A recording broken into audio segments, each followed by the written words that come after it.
The following content is provided under a Creative Commons license. Your support will help MIT OpenCourseware continue to offer high-quality educational resources for free. To make a donation or to view additional materials from hundreds of MIT courses, visit MIT OpenCourseware at ocw.mit.edu. So, last time we've seen the curl of a vector field with components m and n. We defined that to be n sub x minus m sub y. And we said this measures how far that vector field is from being conservative.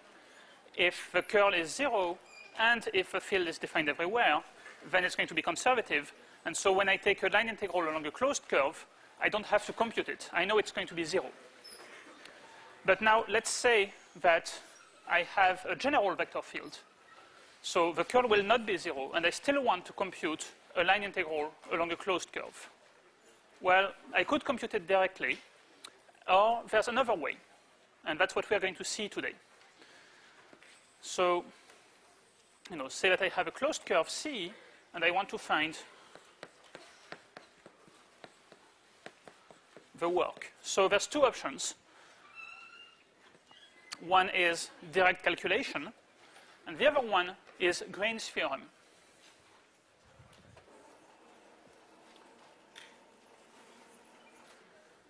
So Green's theorem is another way to avoid calculating line integrals if we don't want to. Okay, so what does it say? It says if C is a closed curve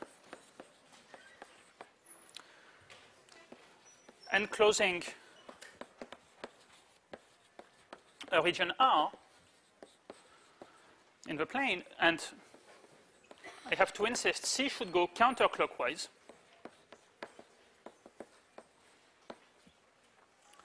and if I have a vector field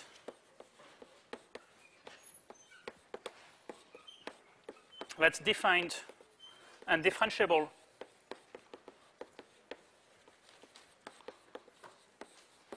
everywhere, not only on the curve C, which is what I need to define the line integral, but also on the region inside, then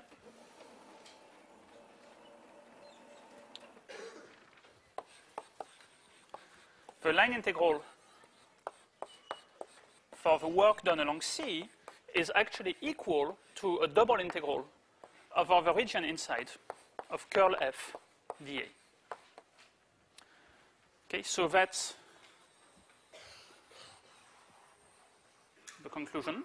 And if you want me to write it in coordinates, maybe I should do that. So the line integral in terms of the components, that's the integral of m dx plus n dy. And the curl is nx minus my dA. Okay, so that's the other way to state it. So that's a really strange statement, if you think about it, because the left-hand side is a line integral. Okay, so the way we compute it is we take this expression m dx plus n dy, and we parameterize the curve. We express x and y in terms of some variable t, maybe, or whatever you want to call it. And then you will do a one-variable integral over t. This right-hand side here, it's a double integral, dA. So we do it the way that we learned how to a couple of weeks ago. You take your region, you slice it in the x direction or in the y direction, and you integrate dx dy after setting up the bounds carefully. Or maybe in polar coordinates, r d theta. But see, the way in which you compute these things is completely different. This one, on the left-hand side, lives only on the curve, while the right-hand side lives everywhere in this region, inside. So here, x and y are related, they live on the curve. Here, x and y are independent. There just are some bounds between them. And of course, what you're integrating is different. Here, it's a line integral for work. Here, it's a double integral of some function of x and y. So, it's a very perplexing statement at first. But it's a very powerful tool. So we're going to try to see, how it works concretely, what it says, what are the consequences, how we could convince ourselves that, yes, this works, and so on. That's going to be the topic for today. Any questions about the statement first?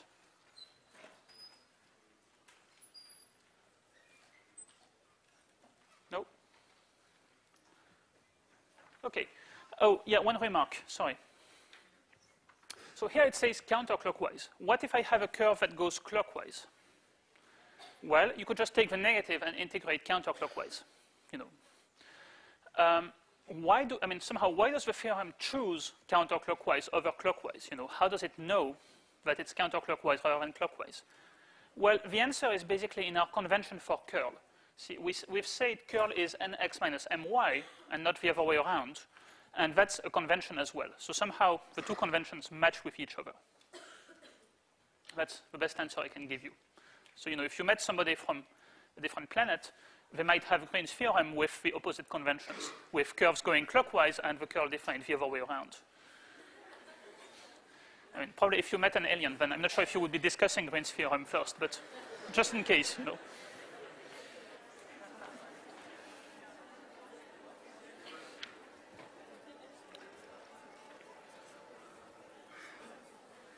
OK. So that being said, so there's a warning here, which is that this is only for closed curves.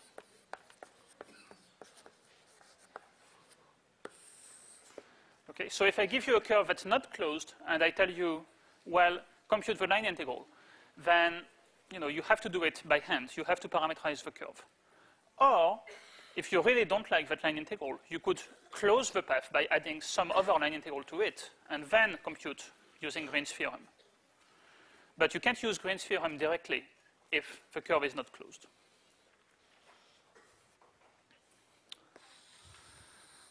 OK. So let's do a quick example. Okay, so let's say that I give you C, the circle of radius 1, centered at the point 2, 0. So, it's out here. That's my curve C. And let's say that I do it counterclockwise so that it will match with the statement of the theorem.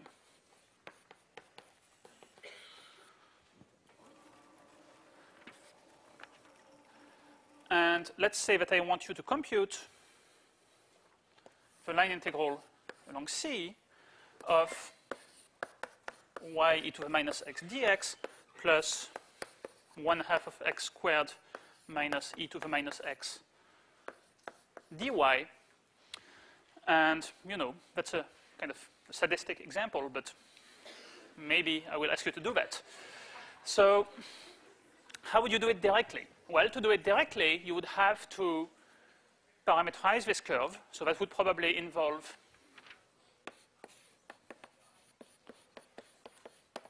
setting x equals 2 plus cosine theta, y equals sine theta. But, I'm using as parameter the angle around the circle. It's like the unit circle, the usual one, but shifted by 2 in the x direction. And then I would set dx equals minus sine theta d theta. I would set dy equals cos theta d theta. And I would substitute, and I would integrate from 0 to 2 pi. And I would probably run into a bit of trouble because I would have these e to the minus x, which would give me something that I really don't want to integrate. So instead of doing that, which looks pretty much doomed, I'm going to use Green's theorem.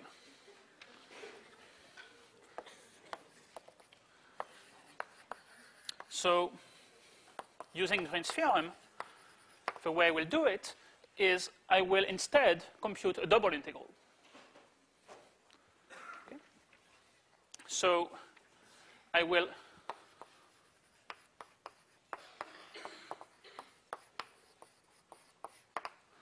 compute the double integral over the region inside of curl f dA.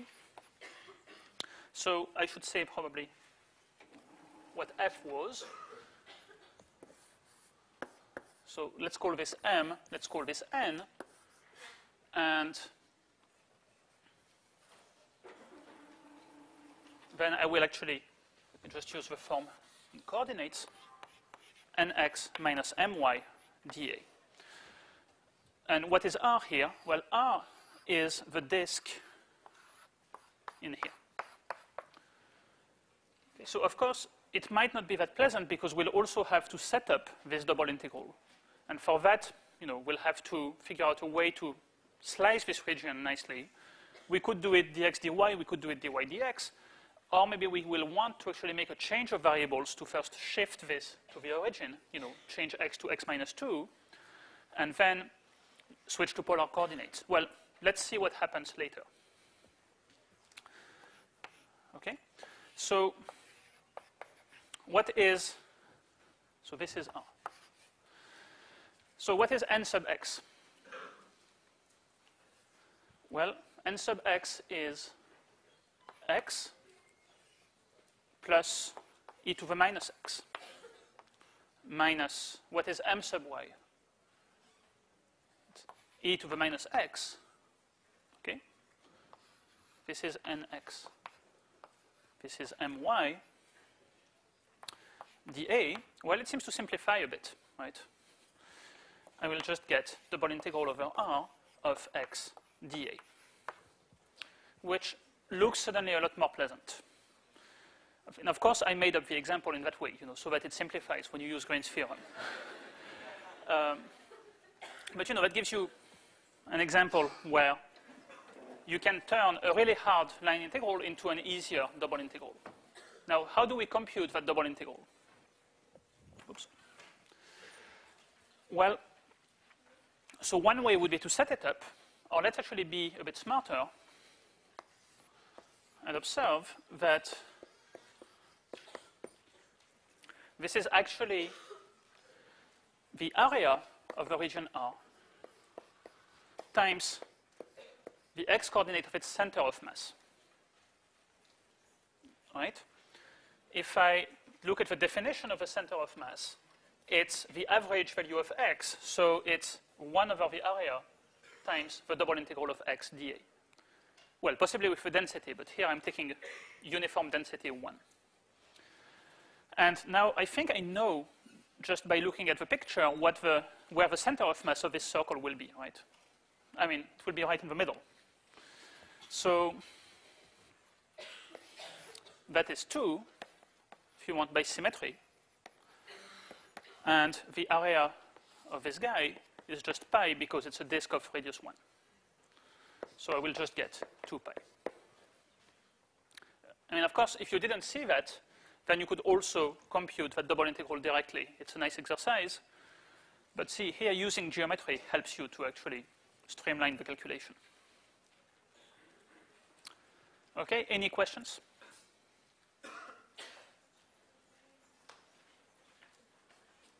Yes?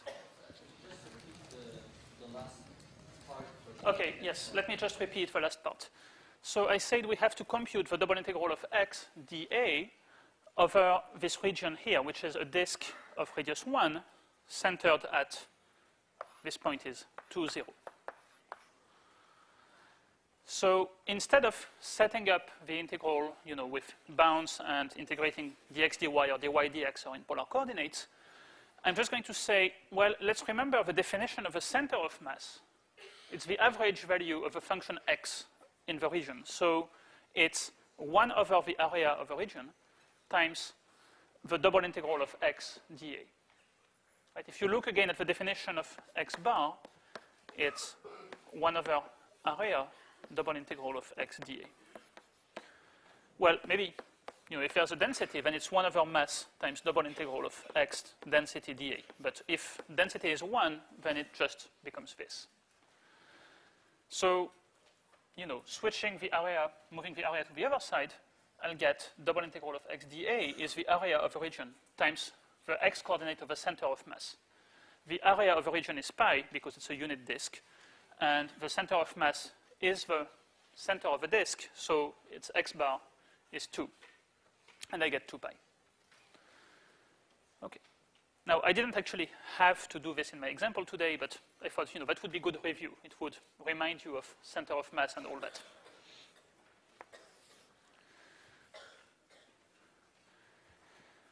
Okay.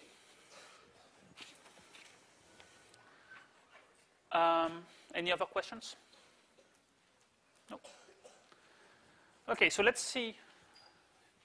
Now that we've seen how to use it in practice, how to avoid calculating a line integral if we don't want to, let's try to convince ourselves that this theorem makes sense. Okay, so, well, let's start with an easy case where we should be able to know the answer to both sides. So let's look at a special case.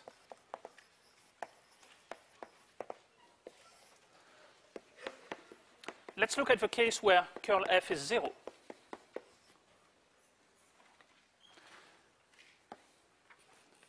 Then, well, we'd like to conclude that F is conservative.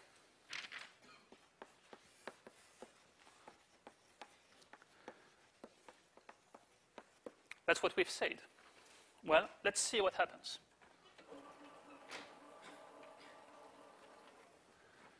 So,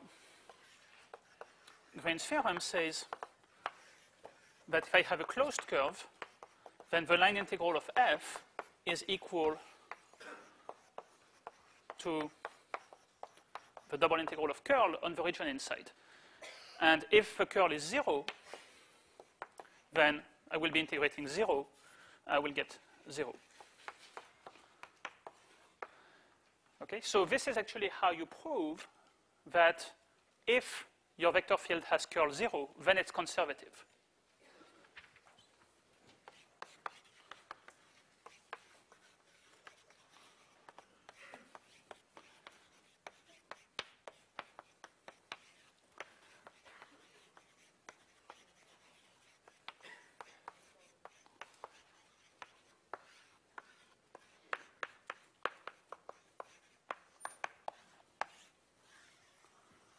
Okay, so in particular, if you have a vector field that's defined everywhere in the plane, then you take any closed curve, well, you will get that the line integral will be 0.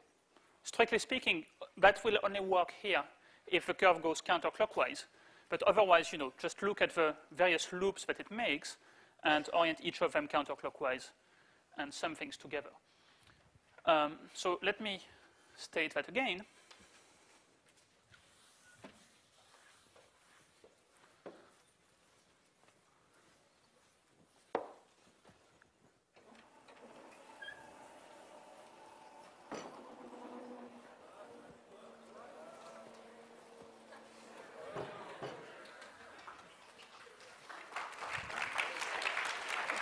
So,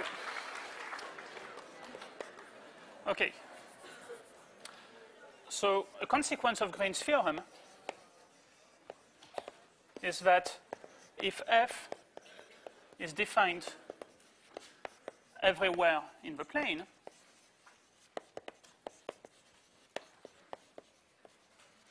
and the curl of F is 0 everywhere, then F is conservative.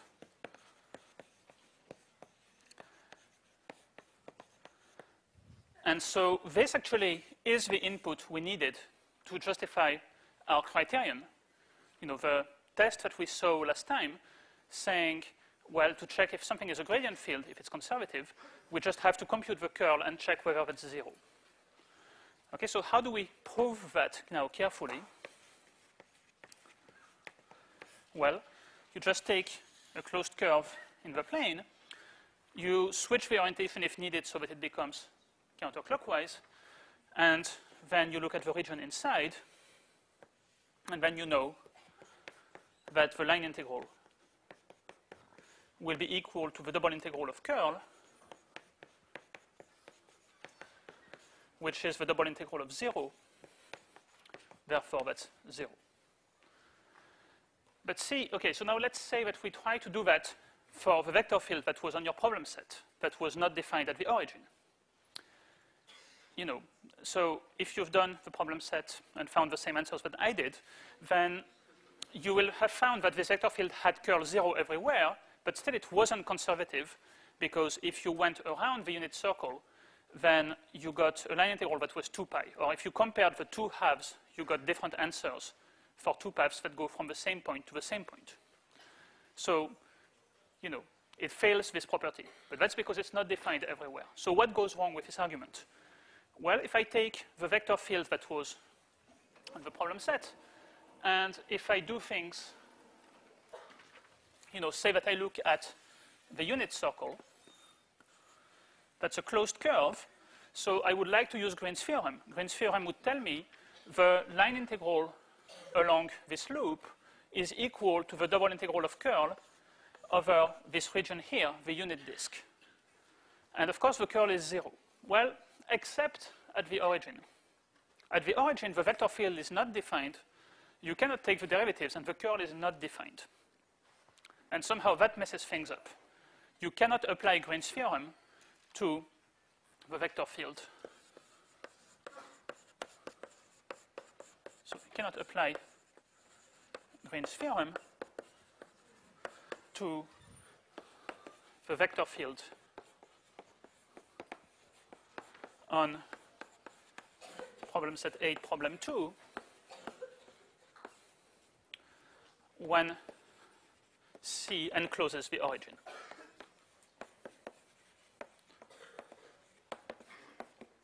And so that's why this guy, even though it has curl 0, is not conservative. You know, there's no contradiction. And somehow you have to imagine that, well, the curl here is, it's really not defined, but somehow it becomes infinite, so that when you do the double integral, you actually get 2 pi instead of 0. I mean, that doesn't make any sense, of course, but that's one way to think about it.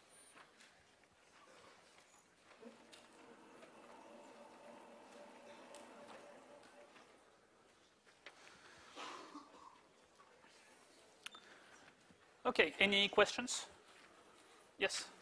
But since we know the work that we do, can we find the curl of f at that point? Well, so actually it's not defined, see, because the curl is 0 everywhere else.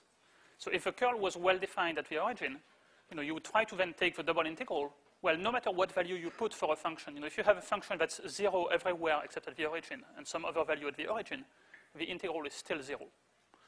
So it's worse than that. It doesn't have, it's not only that you can't compute it, it's really that it's not defined.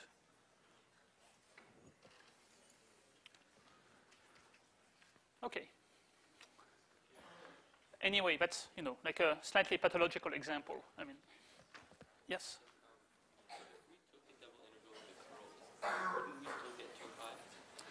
Well, we wouldn't be able to, because the curl is not defined at the origin. So you can't actually integrate it. Okay, so that's the problem. I mean, if you try to integrate, you know, we've said everywhere where it's defined, the curl is 0. So what you would be integrating would be 0. But that doesn't work because at the origin, it's not defined. Yes? If you have a curve that makes a weird shape, like a figure 8, does that still work? So if you take a curve that makes a figure 8, then indeed my proof over there is false. So I kind of tricked you. You know, it's not actually correct. So if the curve does a figure 8, then what you would do is you would actually cut it into its two halves, and for each of them you would apply Green's theorem. And then you would still get that, you know, if the curl is 0, then this line integral is 0, that one is also 0, so the sum is 0. Okay, small details that you don't really need to worry too much about, but indeed, if you want to be careful with details, then my proof is not quite complete. but the conclusion is still true. Okay. Let's move on. So I want to tell you how to prove Green's theorem.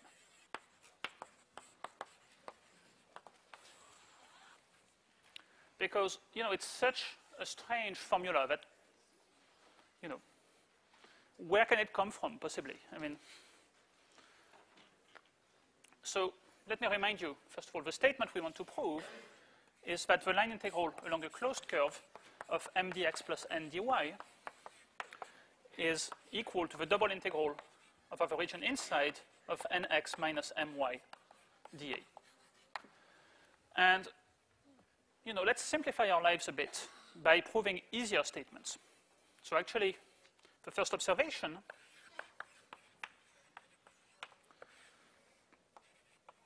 will actually prove something easier, namely that the line integral, let's see, of m dx along a closed curve is equal to the double integral over the region inside of minus m sub y dA. Okay, so that's the special case where n is 0, where you have only an x component for your vector field. Now, why is that good enough? Well, the claim is if I can prove this, I claim you will be able to do the same thing to prove the other case where there's only a y component. And then, if you add them together, you'll get the general case. So let me explain.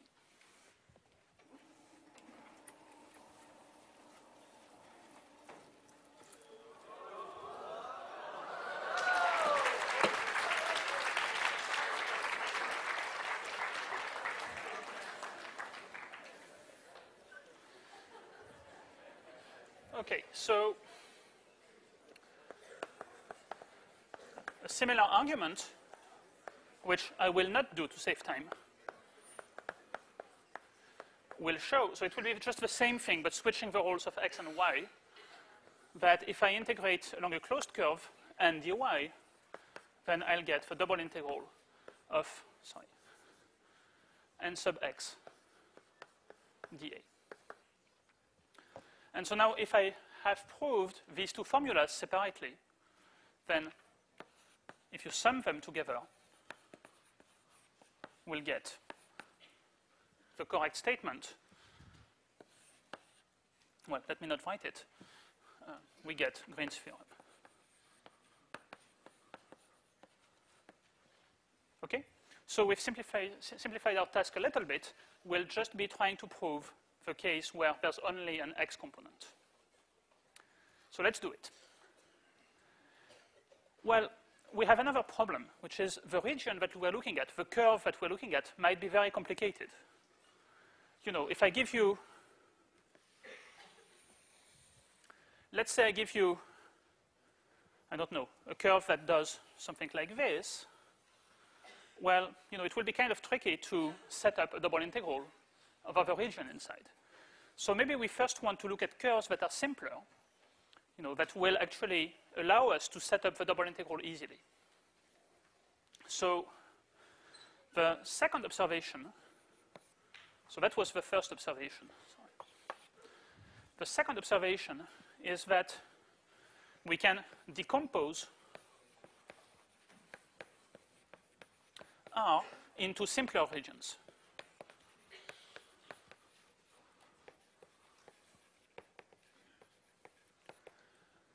So what do I mean by that? Well, let's say that I have, you know, a region, and I'm going to cut it into two. So I will have R1 and R2. And then, of course, I need to have the curves that go around them. So I had my initial curve C was going around everybody. And I have curves C1 that goes around R1, and C2 goes around R2. Okay, so what I would like to say is if we can prove that the statement is true, so let's see, for C1 and also for C2,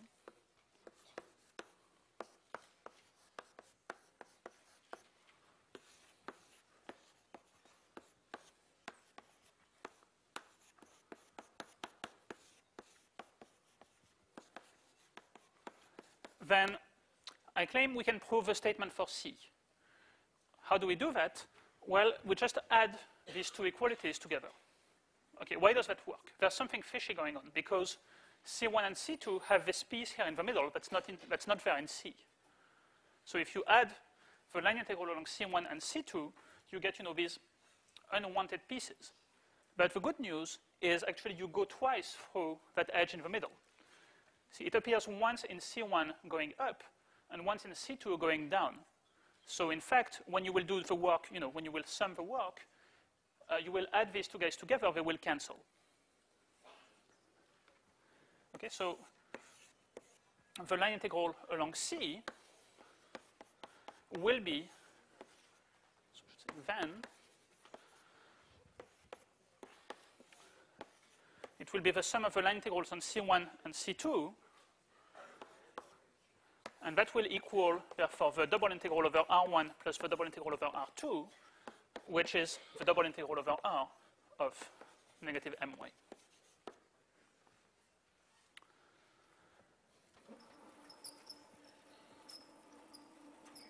Okay, and the reason for this equality here is because we go twice through the inner part. Well, what do I want to say? For the boundary, well, we go twice, sorry, along the boundary between R1 and R2.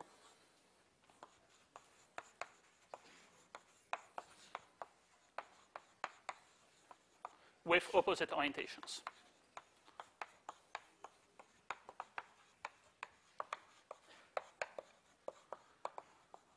So the extra things cancel out.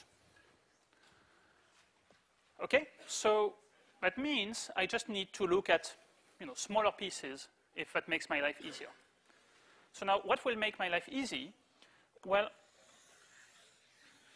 let's say that I have a curve like that. Well, I guess I should really draw a pumpkin or something like that because it would be more seasonal, but okay. Well, I don't really know how to draw pumpkins, so. Okay, so I'm going to, what I will do is I will cut this into smaller regions for which I have a well-defined lower and upper boundary so that I will be able to set up a double integral dy dx easily. So a region like this, I will actually cut it here, here, and here into 5 smaller pieces so that each small piece will let me set up the double integral dy dx. Okay, so we'll cut R into what I will call vertically simple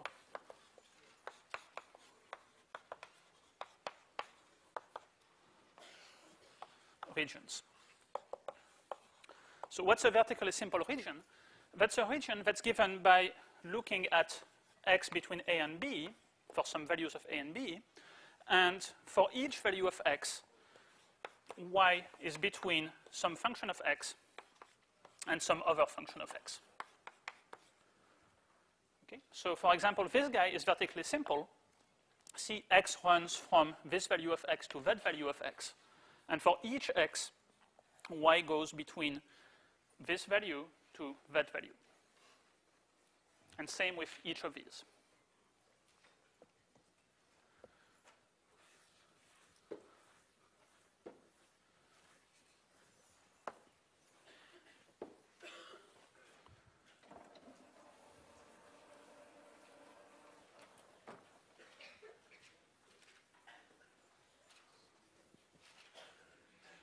Okay, so now we're down to the main step that we have to do, which is to prove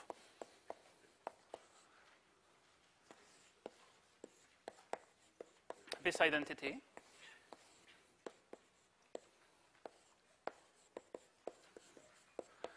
If C is, sorry,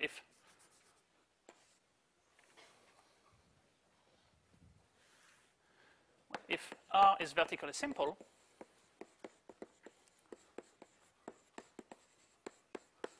and C is the boundary of R going counterclockwise.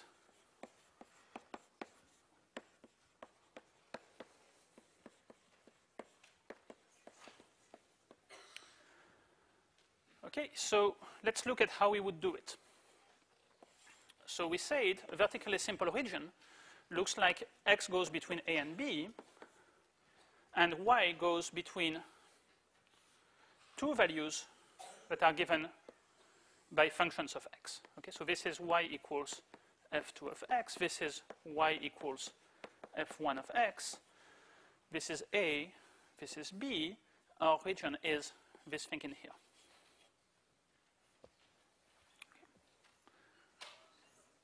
So let's compute both sides. And when I say compute, of course, we will not get numbers because we don't know what M is, we don't know what F1 and F2 are, but I claim we should be able to simplify things a bit. Oops. So let's start with the line integral. How do I compute the line integral along this curve that goes all around here? Well, it looks like there will be 4 pieces. Okay, so we actually have 4 things to compute: C1, C2, C3, and C4. Okay.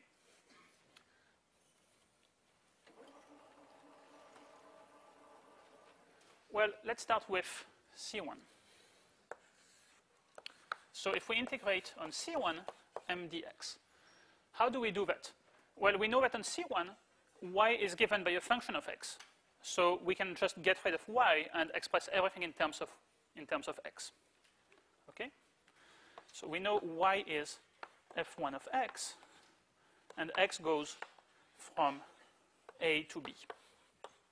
So that will be the integral from a to b of, well, I have to take the function m. So, you know, m depends normally on x and y. Maybe I should put x and y here. And then I will plug y equals f1 of x dx. And then I have a single variable integral, and that's what I have to compute. Of course, I cannot compute it here because I don't know what this is. So it has to stay this way. Okay? Next one. The integral along C2. Well, let's think for a second. On C2, x equals b, it's constant. So dx is 0, and you know, you would integrate actually over the variable y. But, well, we don't have a y component. See, this is the reason why we made the first observation. We got rid of the other term, because it simplifies our life here. So we just get 0. Okay, just looking quickly ahead, there's another one that will be 0 as well, right? Which one? Yeah, C4 also gives me 0.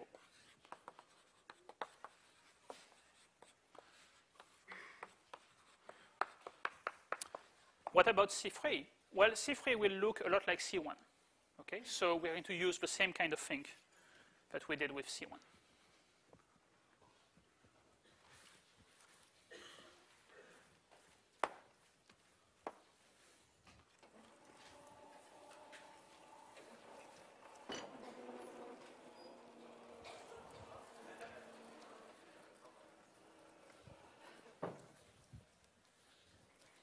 Okay, so along C3, well, let's see. So on C3, y is a function of x again. And so we're using as our variable x, but now x goes down from b to a. So it will be the integral from b to a of m of x and f2 of x dx. Or if you prefer, that's negative integral from a to b of m of x and f2 of x dx. Okay? So now if I sum all these pieces together, I get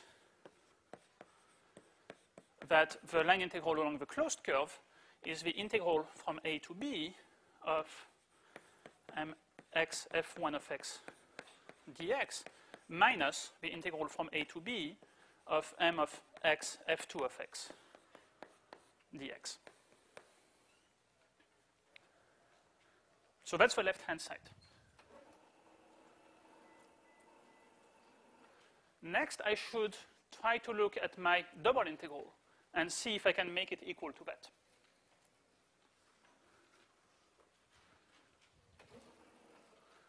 So let's look at the other guy.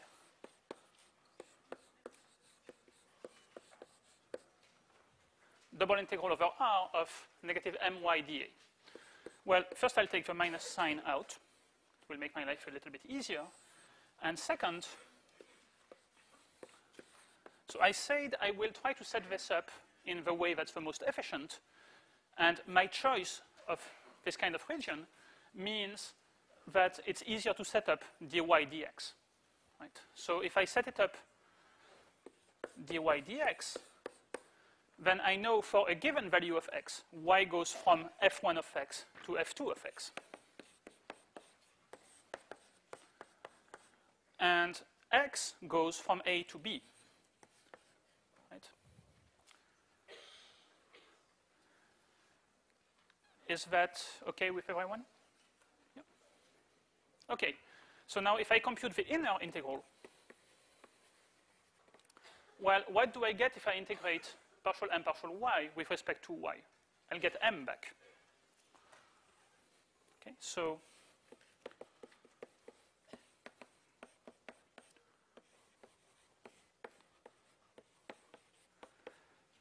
I will get m at the point x f2 of x minus m at the point x f1 of x. And so this becomes the integral from a to b, I guess that was a minus sign, of m of x f2 of x minus m of x f1 of x dx. And so that's the same as up there. Okay. So that's the end of the proof, because we've checked that for this special case, when we have only an x component and a vertically simple region, things work. Then we can remove the assumption that things are vertically simple using this second observation. We can just glue the various pieces together and prove it for any region. Then we do the same thing with the y component. That's the first observation. When we add the things together, we get Green's theorem in its full generality.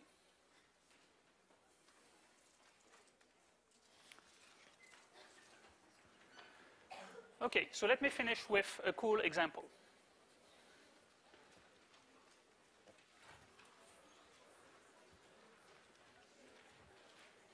So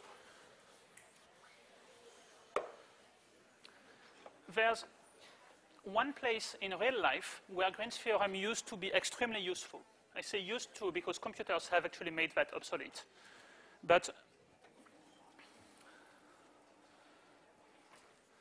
so let me show you a picture of this device. This is called a planimeter. And what it does, and what it does is it measures areas. So it used to be that when you were an experimental scientist, you would run your chemical or biological experiment or whatever. And you would have all of these recording devices. And the data would go, well, not onto a floppy disk or a hard disk or whatever, because you didn't have those at the time. You didn't have a computer in your lab. They would go onto a piece of graph paper. So you would have your graph paper, and you would have some curve on it. And very often, you wanted to know what's the total amount of product that you have synthesized, or whatever the question might be. it might relate with the area under your curve. So you'd say, oh, that's easy, let's just integrate. Well, except you don't have a function, you can put that into your calculator. The next thing you could do is, well, let's count the little squares. But if you've seen a piece of graph paper, that's kind of time-consuming. So people invented these things called planimeters, so it's something where there's a really heavy thing base at one corner, and there's a lot of dials and gauges and everything, and there's one arm that you move. And so what you do is you take the moving arm, and you just slide it all around your curve, and you look at one of the dials, and suddenly what comes, as you go around, it gives you complete garbage. But when you come back here, that dial suddenly gives you the value of the area of this region. So how does it work? This gadget never knows about the region inside because you don't take it all over here. You only take it along the curve. So what it does actually is it computes a line integral. Okay? So, it has this system of wheels and everything that compute for you the line integral along C of, well, depends on the model, but some of them compute the line integral of x dy, some of them compute different line integrals. But they compute some line integral. Okay? And now if you apply Green's theorem, you see that when you have a counterclockwise curve, this will be just the area of the region inside. And so that's, that's how it works. I mean, of course, now you use a computer and it does the sums. Yes? That costs several $1,000s, possibly more. So that's why I didn't bring one.